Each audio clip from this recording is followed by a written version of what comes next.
Going to therapy is so ghetto. No, it's not. It's actually the vibe, the forever mood that I want other people to be on. Listen, so many people don't actually go to therapy for many different reasons, but a lot of it is the stigma or things that we kind of assume about therapy. I'm going to share just some things that I wish that I knew before going to therapy because I feel like it'd be helpful, especially because I'm a therapist who went to therapy. Let's get into it.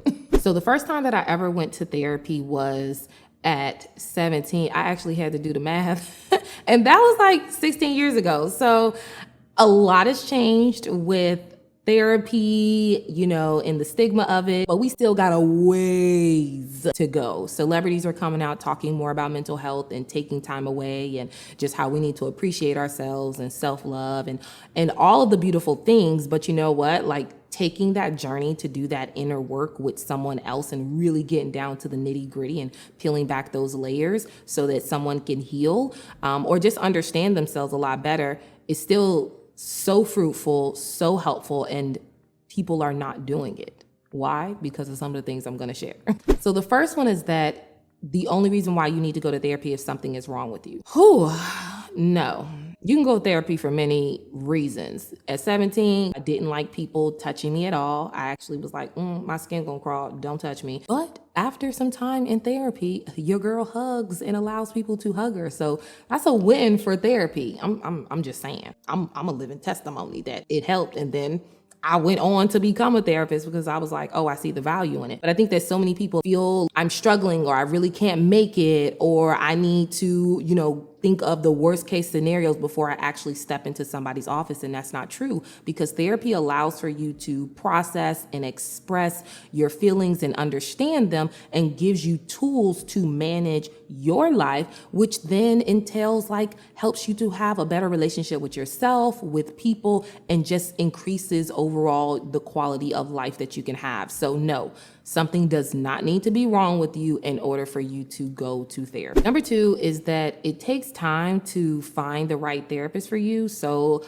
I actually like to think of therapy now, like this is in the present tense, as like an interview. Let me see if you're right for me because one shoe doesn't fit all. Your personality or your methods might not be my cup of tea, and that's okay. So sometimes I would stay like a couple more sessions, like early on when I was going to therapy, longer than I should have, because after that first session, I was like, this ain't the beat. I need to move on. But I was like, but can I?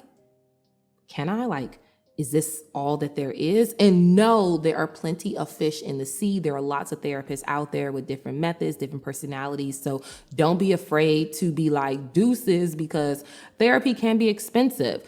Or if it is for free, you have like a set number of therapy sessions that your insurance company provides. So we're not trying to waste them, okay? So I want you to have that mindset when you think about things because it changed the whole game for me with therapy when I saw myself as like, a person like who has power in the room. Number three is that therapy takes time. It is not a quick fix. You're like, Rashawnda, you're a therapist. You know it's not a quick fix. Listen, when I step into that office, I'm not a therapist. I'm just Rashawnda. Don't think about my credentials. Like I'm here just for me. And so even myself, I come in, I'm like, okay, cool. I'm finna do like 3 sessions, process this and keep it moving.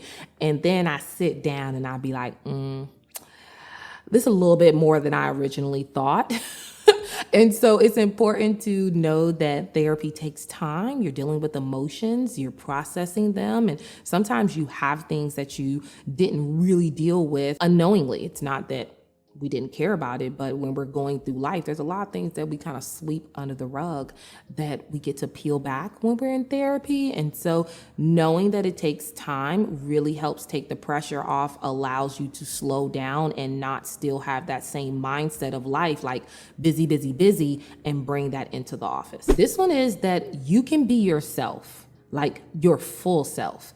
And if you can't be yourself, then that's not the place for you. Like therapy is a safe place for you mentally, emotionally. So if you want to cuss, if you want to yell, if you have a tantrum, if you want to break down and cry, if you just want to be quiet, like therapy is for you. And so I think I had this thought that I still had to like keep up the mask and still be perfect and still be like politically correct in the office. And I didn't. And that allowed me to be more honest, and that allowed me to communicate my needs more, which is so important in the whole process. But I know I thought before that I had to still like, keep it like real zipped up, real cute in the office. And once I took that out, I really started to see the real benefits and the impact of therapy in my life when I was like, child, I'm here. This is what happened. The next one is that when you show up and you be your authentic self, knowing that you have to put some work in. So that goes along with like therapy not being a fixed and showing up. This is about also you realizing that your therapist is not going to be there to be like, listen, this is what you got to do. That's only 1 hour. Let's think about that. Like, it's only 1 hour of your time. Google said that there's 168 hours in a week, and you only went to 1 hour, probably 50-minute session. Okay. You got a lot of work that you got to do outside of that. So knowing that it's a team effort, got to put work into it, got to do the work in the office, and then you got to do the work outside the office. I used to be like, yes, I'm finna do my time. Yes, boom, I'm here. Whew, shake it off.